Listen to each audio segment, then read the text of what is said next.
Tomar decisões cansa o nosso cérebro?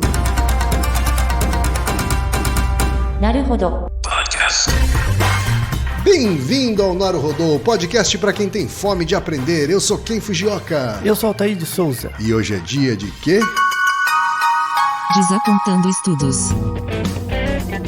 Vamos pro Recados da Paróquia, Altair. Bora. Número 1, vai no apoia.se e deixa sua contribuição. Já agradecemos. Número 2, vai no iTunes Store e deixa 5 estrelas e um comentário. Isso aí.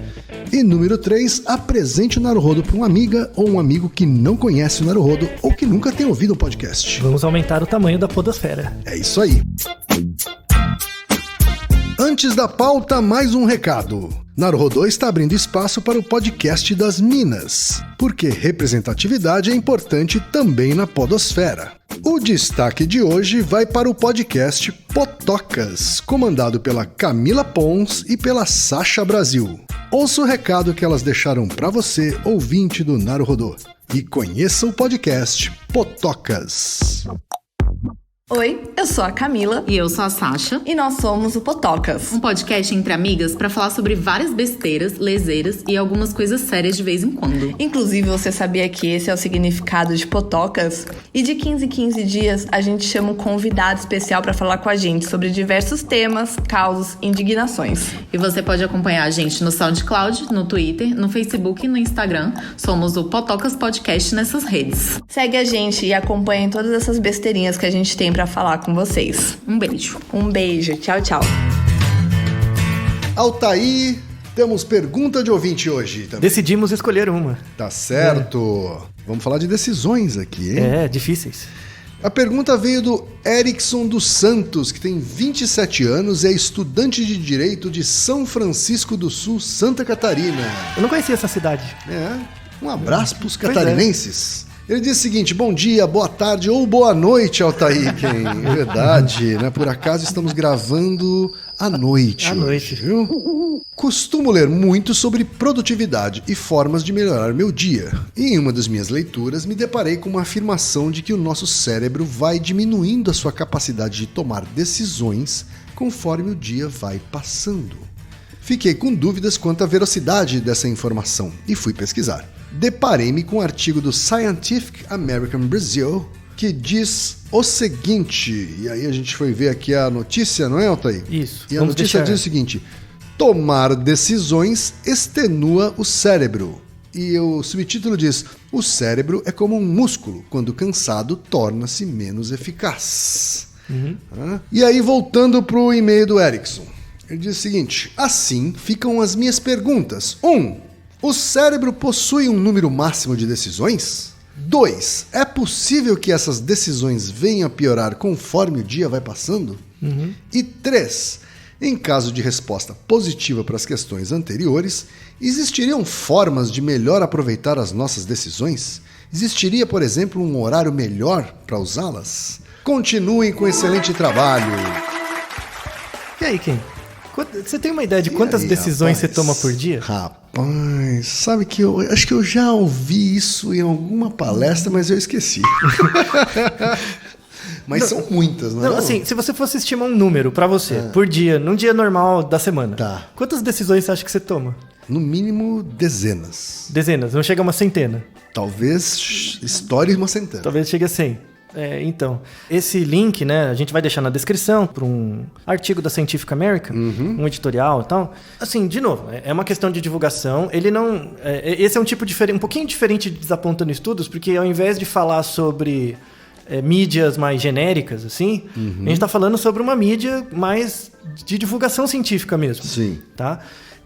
Que a gente gostaria de discutir um pouco sobre que é uma coisa que a gente até falou em outros episódios, a diferença entre metáfora e analogia, quando você usa divulgação científica, tá? Tem um episódio que fala muito disso, que é se o nosso cérebro é um computador, tá? Que eu apresento com um pouco mais de tempo e cuidado essa questão da diferença entre metáfora e analogia, mas retomando rapidamente, quando você faz uma metáfora para explicar alguma coisa, geralmente você está ou aumentando o sentido ou reduzindo. Tá? Então você está ou aumentando demais, dizendo que a coisa é demais, ou dizendo que ela é de menos, quando você usa a metáfora. A analogia não é bem assim. A analogia, na verdade, é quando você faz uma descrição de um fenômeno, mas essa descrição não explica. Então, por exemplo, se eu disser que o cérebro é um computador, eu estou tentando explicar o cérebro como um computador. Então, eu estou usando uma metáfora. Só que os cérebros não são computadores. Né? Eles são fundamentalmente diferentes. Sim. Então, eu uso uma metáfora para tentar explicar uma coisa que não é bem assim. Logo, minha explicação é ruim. Certo. Tá? Quando eu uso uma analogia, eu te mostro, por exemplo, eu parto da premissa que eu não sei o que é o cérebro. Tá? Eu não sei o que é o cérebro, mas eu acho que ele funciona assim. Certo. E aí eu te mostro um desenho, eu te mostro um esquema. Tá? Esse esquema, ele te descreve uma teoria de como talvez o cérebro funcione, mas ele não explica. Então você continua não sabendo, mas você chega um pouquinho mais perto do que seria o fato do que é o cérebro. Tá? Essa divulgação científica ela é uma divulgação que coloca metáforas do cérebro que já estão ultrapassadas. Por isso que eu quero apresentar novas analogias de como o que é tomar decisões, o que é escolher e tal. Tem uma forma mais moderna. É que aqui no Brasil, como a psicologia é meio ruim, aqui no Brasil as pessoas usam... eu falo mesmo. Como a psicologia, as pessoas na psicologia elas usam ou metáforas para explicar o que é decisão, né? Ou elas usam analogias insuficientes, muito antigas. E eu queria atualizar isso. E esse e-mail do nosso ouvinte foi muito interessante, porque ele coloca coisas que dizem respeito a essa psicologia de boteco antiga, sabe? Então eu quero dar uma atualizada. Por exemplo, no artigo da Scientific American, ele fala que o cérebro é como se fosse um músculo. Sim. Né? E ele fica cansado, né, quando você utiliza muito. Isso não é verdade. O cérebro não é um músculo, ele não fica cansado. Tá? E isso é uma analogia completamente errada. Quem uma analogia ruim, né? É horrível, na verdade. Porque quem fica cansado é você. Sim. E você é o seu cérebro. Então você é o conjunto de tudo. E você não é como se fosse um músculo também. Né? Exato, exato. Então é você muito... não fica cansado porque você é como se fosse um músculo. Então, qual que é o problema de você usar essa descrição como uma explicação? Se você assumir que seu cérebro é um músculo, você tem que fazer exercício, né? Para melhorar esse músculo. Aí o que é exercício? Ficar resolvendo conta, ficar comprando planos de reprogramação neural, quântica, sabe? Porque você acha por uma expectativa mágica que seu cérebro vai melhorar com treino, sendo que esse treino, você imagina que esse treino é como levantar um halteres, como puxar peso. E não é assim, sabe? Não. Então isso não te ajuda. Tá? Essa é uma analogia, uma metáfora que não te ajuda. Então, eu vou começar focando. Essa divulgação vamos deixar o link, você dá uma olhada. Eu vou mostrar por que esse jeito de divulgar ideias sobre o que é decidir, o que é o cérebro, não só está errada, como ultrapassada. E eu quero apresentar uma nova forma de descrever. Tá? Então, indo às nossas perguntas do nosso ouvinte. O cérebro possui um número máximo de decisões? Você tem que ir na definição do que é decidir. Né? Vamos então na definição do que é decidir? Porque é uma coisa que a gente fala em vários episódios, né? Isso, e as pessoas por aí falam, só que elas não sabem o que é, né?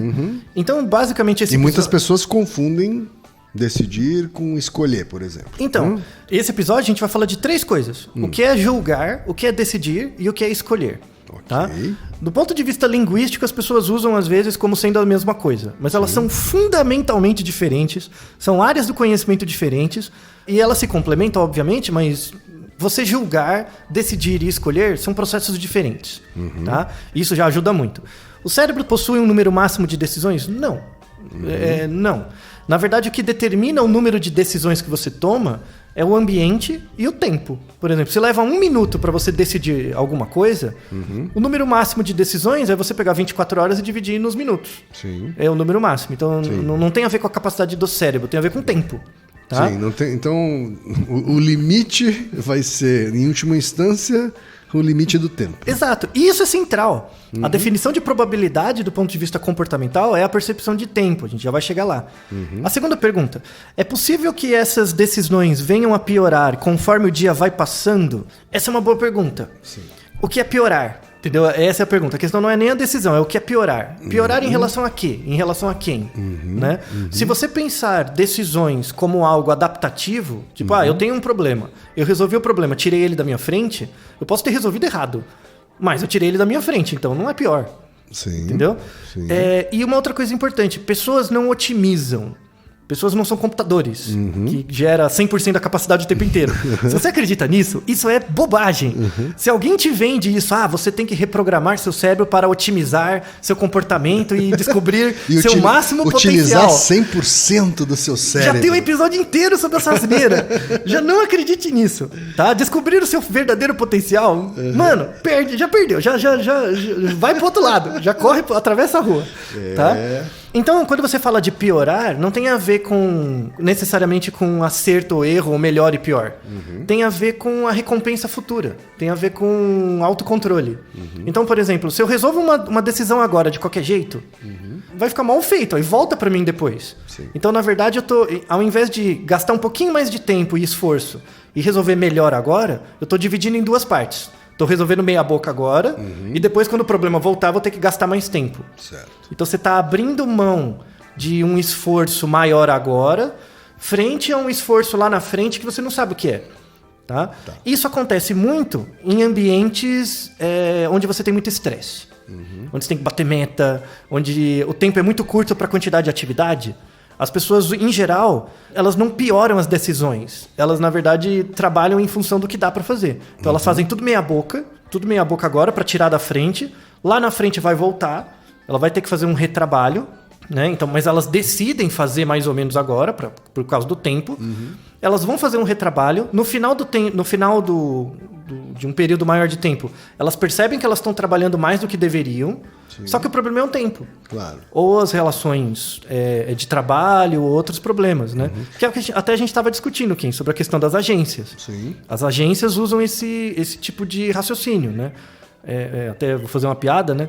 Usando um termo psicanalítico, né? As agências de publicidade no Brasil, elas são um xiste.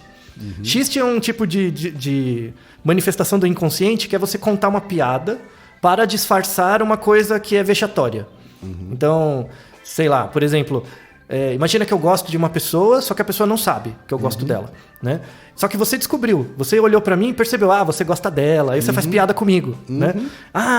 Você gosta dela, eu falo, não é assim e tal, né?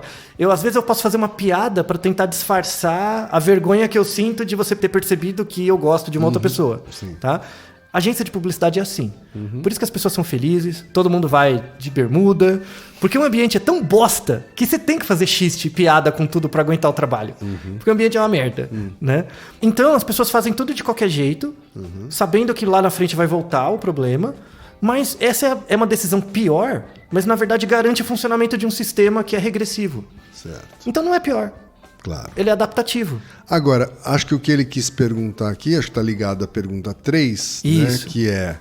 Se existe uma forma certamente, melhor. se você dorme à noite e acorda de manhã, né, você vai estar cansado, não o seu cérebro, né? Você vai estar mais cansado no final do dia do que no começo do dia, isso. Muito provavelmente. Exato. Né? Então, por isso, talvez você... execute tarefas com menos primor, com acurácia, menos acurácia, com menos eficiência, inclusive tomar decisões. Sim. Né? É correto esse raciocínio, assim? Então, vamos deixar um artigo, né, que descreve isso com um pouco mais de propriedade. Eu já vou definir o que é decisão, tá? Não estou fugindo disso, mas eu vou sintetizar a decisão como resolução de problemas. Certo. Você conseguir resolver problemas, tá? De forma acurada. Isso é interessante, sua capacidade de resolver problemas ao longo do dia não muda.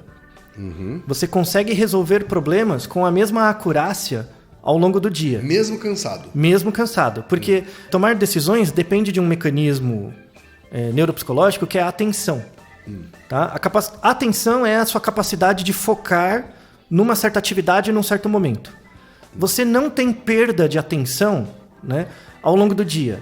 Você tem perda da quantidade de tempo que você aguenta prestando atenção. Certo. Então, por exemplo... Que é uma capacidade de concentração. Isso, de forma geral é. Então, assim, o que você perde não Porque quando eu dormi mal, provavelmente eu estou com uma baixa capacidade de concentração no dia seguinte. Então, essa é a descrição, mas a ideia é assim, não é que você está com uma baixa capacidade de concentração. Se você tiver 1 minuto, você consegue concentrar, mesmo cansado, com a mesma qualidade. Certo. Só que você não consegue sustentar isso por muito tempo. Isso. Então, se for uma tarefa que pede mais tempo de foco, aí você começa a complicar. Você começa a ter erro. Né? Aí ouça o nosso episódio sobre se nós somos multitarefas. Certo. Porque às vezes, quando você faz 2 tarefas ao mesmo tempo, mesmo descansado, você erra mais. Porque você fica passando de uma para outra. Verdade. Né? Verdade. Então, mas se eu tiver que resolver um problema, vou aqui falar de um problema matemático, que exige meia hora seguida de concentração, uma noite mal dormida vai prejudicar bastante. Isso, mas por conta do tempo. Se for uma decisão que eu tenho que tomar num átimo, de compra ou vende, talvez o fato de eu ter dormido mal na noite passada não prejudique tanto. Ótima observação. Então, decisões que levam mais tempo, a probabilidade de erro aumenta porque sua capacidade atencional não tem tanta sustentação. Tá? Por conta do cansaço, privação de sono, fome. Fome é uma coisa que afeta muito a sustentação da atenção. Ah, mas não tenha dúvida. Então. Inclusive, já fala, né? Vamos deixar um outro artigo que mostra que... Muito interessante esse artigo. Daniel Kahneman, ganhador do Nobel, é um dos autores. Que mostra que juízes de direito, quando eles têm que tomar... fazer o veredito de julgamentos antes do almoço, a probabilidade de eles considerarem culpado a pessoa e o tempo de pena são maiores, independente do crime e da pessoa. Acredito nisso. Eu prometo a mim mesmo, né, não ficar falando do meu trabalho no Naruhodô, né? Mas vou falar bem rapidinho, só para contextualizar um comentário, né? Eu tenho uma consultoria, essa consultoria trabalha com algumas ferramentas e uma delas, a principal delas, é o Design Sprint. Né? E o Design Sprint, ele pressupõe um esforço concentradíssimo, né, em poucos dias para a resolução de problemas. Períodos curtos, né? E a tarefas muito cronometradas, né? E a gente tem pouquíssimo tempo para descansos. Existem períodos de descanso previstos, cronometrados, né? Mas a gente, independente disso, a gente cria um ambiente para que ninguém passe fome em nenhum momento. Então tem sempre comida disponível para todo mundo o tempo todo. Comida saudável, obviamente, né? Então, falando de frutas, principalmente, né? Para que ninguém sinta fome durante tanto tempo, porque a gente tem absoluta certeza disso, assim. Quando as pessoas começam a sentir fome, a produtividade derruba, assim, né? A capacidade de concentração derruba, tudo derruba. Porque porque, de novo, é um processo atencional. Toda a atenção se volta para resolver o problema da fome. E aí distrai a atenção do foco que você está fazendo. Então, além de você levar mais tempo para resolver o problema, aumenta a chance de erros, porque você está tentando sustentar uma coisa que você não está dando conta, porque o tempo está aumentando. E além disso, isso é muito interessante. Tem nesse artigo dos juízes também, né? Quando você está cansado, ou com fome, ou... pode ser efeito de medicamento, tem vários eventos ambientais que pode gerar isso, né? A sua atenção, você não perde a capacidade de concentrar. O que você perde é a sustentabilidade, né? Ela não se mantém tanto tempo, tá? Então, se você faz tarefas curtinhas, mesmo cansado, você até consegue resolver. Tem um outro artigo, vamos deixar na descrição também, que é assim, são pessoas cansadas, privadas de sono, fazendo tarefas bem curtinhas. Quando eles fazem as tarefas curtinhas, mesmo cansados, eles acertam as tarefas com o mesmo grau. Tá? Então, você privado de sono e você não privado, do ponto de vista atencional, é a mesma coisa. Certo. Então, do ponto de vista do comportamento. Só que aí perguntaram para as pessoas, quanto você acha que você acertou? Aí elas subestimam. As pessoas cansadas acham que acertaram menos. Certo. Entendeu? Para tarefas curtas. Quando a tarefa é mais longa, não. Aí elas erram mais. Tá? Então, o mecanismo da atenção, ele é super importante para o processo decisório, processo de escolha e de julgamento. E agora, vamos diferenciar os três? Isso, então? Agora a gente entra na definição entre eles. Porque eu falei de um jeito genérico, tá? Cognitivamente, o processo atencional é o que está atrás desses 3 processos. Julgar, decidir e escolher. Tá? Então, vamos lá. O que é julgamento? Julgamento é como se você tivesse uma régua. Imagina que dentro da sua cabeça tem uma régua. Tá? Julgamento é a resposta a perguntas assim: Quanto o Ken tem de altura? Isso é um julgamento. Você olha para o Ken e tenta estimar a altura dele. Um sinônimo de julgamento é estimação. Tá? Qual que é a altura do prédio? Quantos metros tem daqui até a parede? Isso são mecanismos de julgamento. Tá? Certo. As técnicas de julgamento vêm da física, né? Então, tem várias medidas, né? Como que você constrói réguas para medir coisas e tudo mais. Tem todo o campo da física para isso. Só que nos anos 1700, tem um cara que é o Daniel Bernoulli. Ele veio com uma ideia. Tem 300 e poucos anos. A ideia dele era a seguinte. A gente consegue criar réguas para medir distância, comprimento, tempo, um monte de coisas, né? Mas como é que a gente consegue medir réguas internas? Réguas dentro da sua cabeça. Porque a gente estima coisas, né? A gente estima tempo, distância e tal. Como é que a gente faz isso? Né? E aí ele fez um trabalho, fez umas pesquisas para tentar descobrir qual era a percepção que as pessoas tinham do dinheiro, né? Porque dinheiro é algo subjetivo. Certo. Então, tipo, R$50 para mim e R$50 para o Ken é diferente. Assim, é R$50 do ponto de vista físico, mas do ponto de vista subjetivo é diferente. Porque depende das nossas réguas internas. Claro. Depende da sua história de vida e da minha história de vida. E aí o Bernoulli faz uma coisa que eu acho assombroso, a sacada. Por que a minha régua e a do Ken é diferente no momento de avaliar R$50? Por que nossa régua é diferente? Por causa do zero. Toda régua tem um zero, não tem? O problema é que o meu zero e o seu zero estão em lugares diferentes. Então imagina que nós temos zeros diferentes, certo, e a gente vai até os 50. Né? Quando a gente vai até os 50, como os zeros têm lugares diferentes, os tamanhos são diferentes. Então, às vezes, os 50 para mim é menos do que para você. Né? E ele começou a se debruçar com essa questão de estudar a percepção subjetiva. A percepção subjetiva que as pessoas têm. Então, o que faz uma pessoa colocar o zero mais para cima ou mais para baixo? Né? Na percepção de dinheiro, por exemplo. E aí o trabalho dele é genial, gerou vários outros trabalhos no sentido de percepção de coisas. Então, e ele descreveu uma equação matemática para descrever a percepção de dinheiro, tá? Que é a raiz quadrada do dinheiro. Claro. Então, por exemplo, se você tem R$50, a sua percepção subjetiva dos R$50 vai ser raiz de R$50. Tá? Internamente você decompõe isso na raiz quadrada de um número. Isso foi a primeira equação. Tá? Raiz quadrada. Raiz quadrada.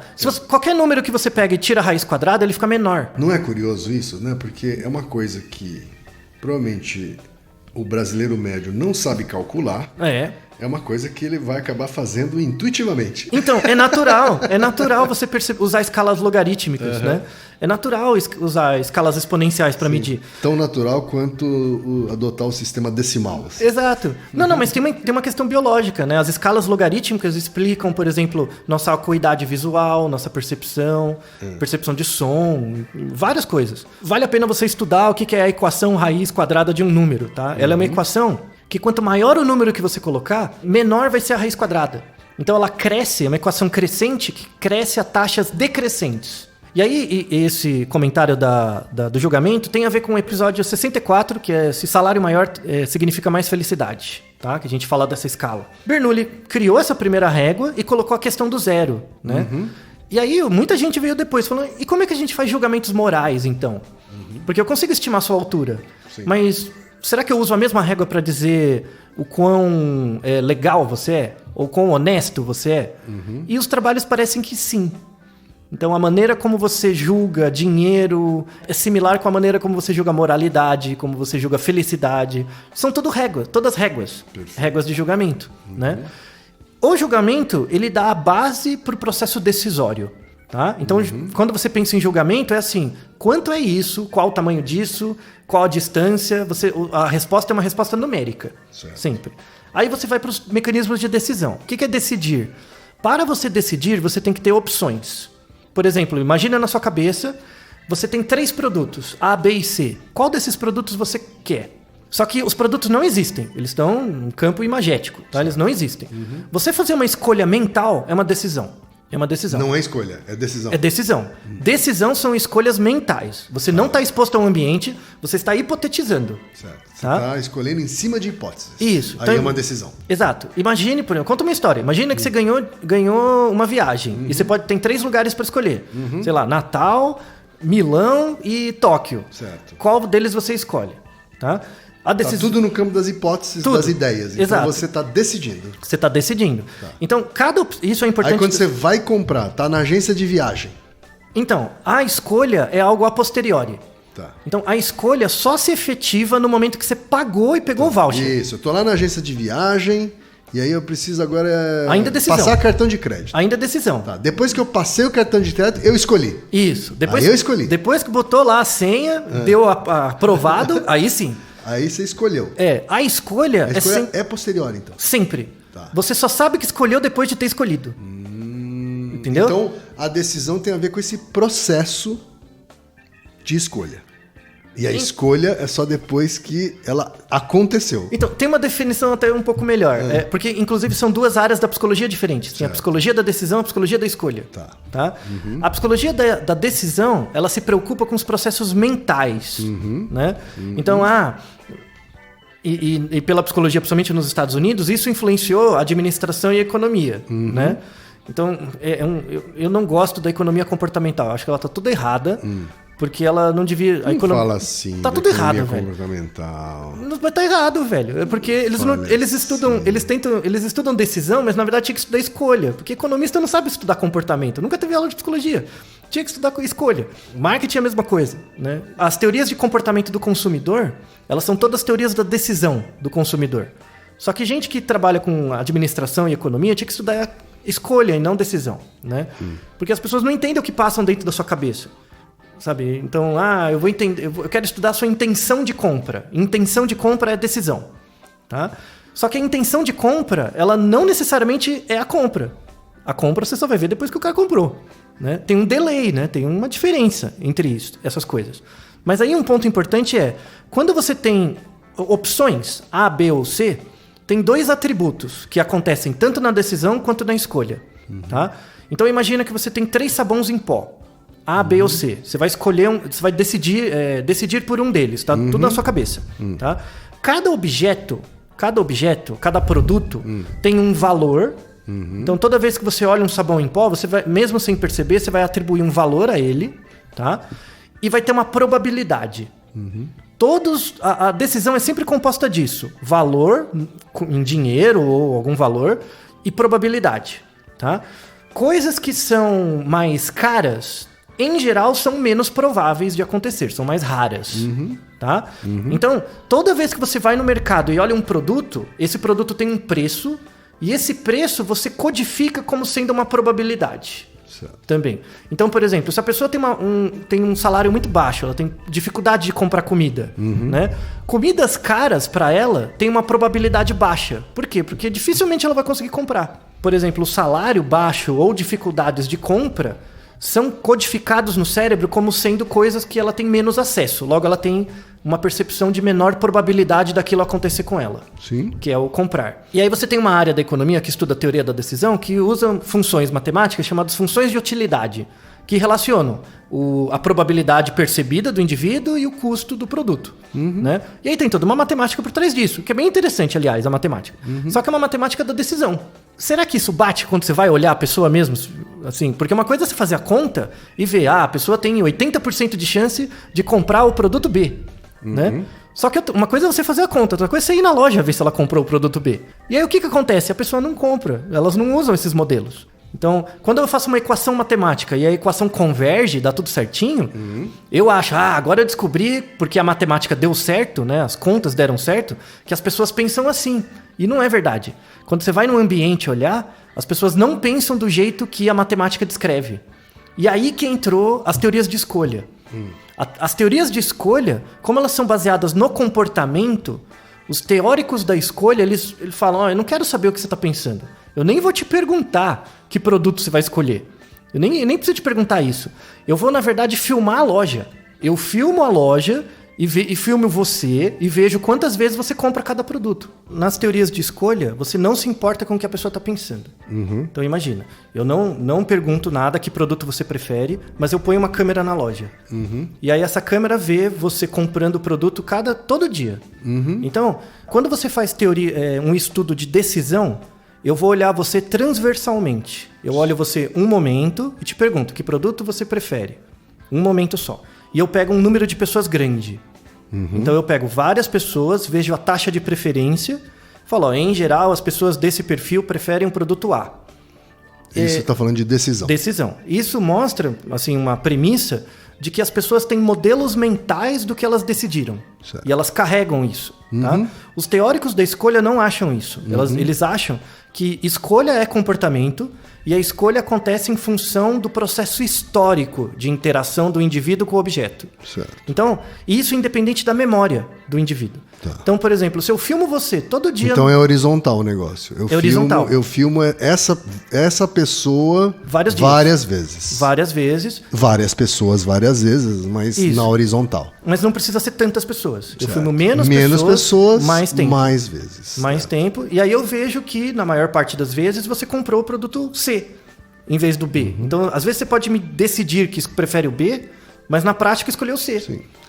Bom, eu trabalho com as duas dimensões. Então, exato. É essa a ideia. Quando eu trabalho com comportamento de consumo, eu trabalho com as duas dimensões. Assim, né? Uma coisa é o que ela diz que vai fazer. E outra coisa E é o que outra ela coisa faz. é o que ela faz. Então, só que na psicologia, isso até os anos 90 era separado. Então, a psicologia cognitiva era uma psicologia da decisão. Por isso você teve, por exemplo, Kahneman, que ganhou o Prêmio Nobel em Economia em 2002. A economia comprou a balela da decisão. Né? Certo. E os teóricos da escolha, que são mais comportamentais, ficaram crescendo por fora, né? Fazendo o trabalho deles. Mas, por exemplo, eu sei que você é um crítico dessa redução do pensamento de Kahneman, né? O sistema 1 e 2 aí, que, Sim, que sim. é o jeito marqueteiro. Rápido e devagar, é. É o jeito marqueteiro de entender toda a teoria dele, mas o sistema 1 ele tem mais a ver com a escolha. E o sistema 2 mais a ver com decisão. Não, é isso? os dois são decisão. É? Os dois são Porque decisão? você pode ter esses dois processos sem se comportar. Então, Claro, escolha é certo. visível. Na verdade, ainda o fato não necessariamente aconteceu. Isso. Ele está tomando uma decisão de maneira rápida, entre aspas, ou devagar, entre aspas, mas ainda é uma decisão. Escolha. Eu vi, você viu, todo mundo viu que você escolheu. Então, Pesquisa eleitoral, por exemplo, é decisão. Então, as pesquisas A de escolha opinião... é só depois que ele votou. A pesquisa de opinião é decisão. A hora que o cara apertou o dedinho, apertou o verde, aí sim. Aí é escolha. Houve uma escolha. E aí, por isso que até os anos 90 era separado. Então, a teoria de comportamento consumidor era da decisão. E é uma questão histórica, não é uma questão lógica. Tá? Daí, por outro lado, os behavioristas, principalmente na análise de comportamento, são os teóricos da escolha. Então, eles não se importam com a ideia de mente, com o mentalismo, e estudam o comportamento em si, historicamente, né, ao longo do tempo. E aí, essas duas teorias, essas duas áreas ficavam separadas. Nos anos 90, ainda bem, começou a aparecer um pessoal que queria juntar, né, que é o mais óbvio. Né? Então, tem uma escola de psicólogos que são da cognição e também da experimental, começaram a juntar. Um deles é o Howard Haschelin. Você pode procurar trabalhos dele. Eu deixo um livro, referência, que inclusive chama Julgamento, Decisão e Escolha. Ele foi o primeiro cara que descreveu isso, de forma unificada. E aí as teorias de decisão, hoje, elas estão crescendo mais. Né? Então, por exemplo, a economia, como os economistas não sabem nada de psicologia, a economia tem que ser uma economia da escolha. Então, eu não preciso saber nada que está na sua mente. Eu sou um economista, eu não fiz aula de psicologia. Mas eu posso contabilizar o seu comportamento. Então, o comportamento é algo visível, né? Sim. Então, eu consigo contar o comportamento. Então, uma psicologia aplicada à economia tem que ser uma psicologia da escolha, não da decisão. Porque imagina, o economista nunca viu um cérebro, ele não sabe nem o lado da frente e o de trás. Dá muito trabalho de aprender, né? É muito mais fácil estudar o comportamento. A publicidade tinha que estudar mais escolha, ao invés de tentar achar o que a pessoa está pensando. Né? E as abordagens atuais, inclusive o ganhador do Prêmio Nobel de 2017, que é o Richard Thaler, ele é um cara que na economia estuda escolha. Ele foi o primeiro cara que trouxe a ideia de escolha. Né? Então o legado do Kahneman na economia está caindo, que é normal, e está aparecendo economistas que usam teorias de escolha. Tá? Então, para fechar aqui para o nosso ouvinte, né? Nós não temos um número máximo de decisões. A decisão acontece o tempo todo. Ela depende do seu processo atencional. Tá? Não é para você ficar... O que muda, na verdade, é a sua percepção do fato de você ter tomado decisões boas ou ruins. Tá? Você perde a capacidade de auditar a você mesmo. Mas, em geral, o processo atencional ele é razoavelmente constante. As decisões, na verdade, elas só pioram conforme o dia vai passando. Quando a decisão toma muito tempo, se são decisões curtinhas, não afeta muito, independente do período do dia, mas tem questões de contexto, sobretudo privação de sono, cansaço e fome, né? E aí se existem formas de melhor aproveitar as nossas decisões. O que é aproveitar melhor, né? Então, acho que às vezes você aproveita melhor as decisões quando você gosta delas. Às vezes quando isso te faz mais feliz. Né? Claro. De novo, é uma busca por uma solução mágica, né? Para as coisas. É legal realmente, para mim, eu acho, esse episódio, porque mostra que as pessoas ainda continuam buscando soluções mágicas. Eu não sou um defensor das teorias de decisão nem de escolha. Eu sou um defensor da união delas. De você criar uma nova abordagem que junta as técnicas de estudo, de decisão e escolha, né? E julgamento. Tá? E, inclusive, tem metodologias que juntam já essas coisas, tá bom? É que as pessoas não estudam porque cada um fica na sua igrejinha, né? Esse que é o problema. Mas acho que a grande mensagem para o nosso ouvinte é sempre importante a gente querer melhor pra gente mesmo. Querer melhorar, querer ser mais objetivo, mais acurado. E isso traz satisfação mesmo. Uma dica para você é tentar fugir de soluções mágicas, como essas soluções. Seu cérebro tá fraco, ele tem que ficar melhor. Sabe? Associar o seu cérebro como sendo uma parte do seu corpo igual a sua perna ou seu braço. Ele não é. Tá? Ele é o centro de todas as suas funções. Você é uma emergência do seu cérebro. Tá? Como que você desenvolve ele melhor? Tentando entender os processos que regulam eles. Então, o próprio fato de agora você entender o que é decisão, escolha e julgamento, e o que atrapalha esses processos, isso vai te criar estratégias comportamentais, observáveis e mensuráveis de como melhorar o seu padrão comportamental. Por exemplo, você já sabe que tomar decisões, quando você está cansado, né? Tomar decisões que tomam muito tempo não vai ser muito bom. Então, reprograme seu dia. Você já sabe que se você dormir mal, tiver um sono ruim, pode ser que isso atrapalhe o processo de decisões que tomam mais tempo. Isso, não tome decisões quando você está muito cansado. Espera um pouco, conta até 10. Tá? E muitas coisas que você tem que para você são decisões, tem um gap até a escolha. Se você parar para reparar que tem coisas que você faz, que você pensa que faz, mas faz diferente, só você perceber esse conflito interno e tentar trabalhar com ele é um objetivo, por exemplo, da terapia. Muita gente descobre na terapia que decide uma coisa, mas faz outra. Né? Isso é importante, já é algo que pode te ajudar muito a resolver seus problemas internos. Então, eu realmente espero que esse episódio seja algo não para dar soluções, mas para esclarecer melhor, sabe, o processo. Que esse é o objetivo não só do método científico, como da ciência, né? É esclarecer um pouco mais sobre como as coisas funcionam para te dar autonomia, tá? E boa sorte! Boa sorte e Naruhodô, ilustríssimo ouvinte! Naruhodô. Você sabia que pode ajudar a manter o Naruhodô no ar? Ao contribuir, você pode ter acesso ao grupo fechado no Facebook e receber conteúdos exclusivos. Acesse apoia.se/Naruhodô Podcast. E você já sabe, aqui no Naruhodô, quem faz a pauta é você. Você tem alguma pergunta pra gente ou quer comentar algum episódio? Escreva pra nós. podcast@naruhodô.com.br. Repetindo? podcast@naruhodô.com.br. E lembre-se, mande nome completo, idade, profissão e a cidade de onde você está falando. É isso aí. Naruhodô. Esse podcast é apresentado por b9.com.br.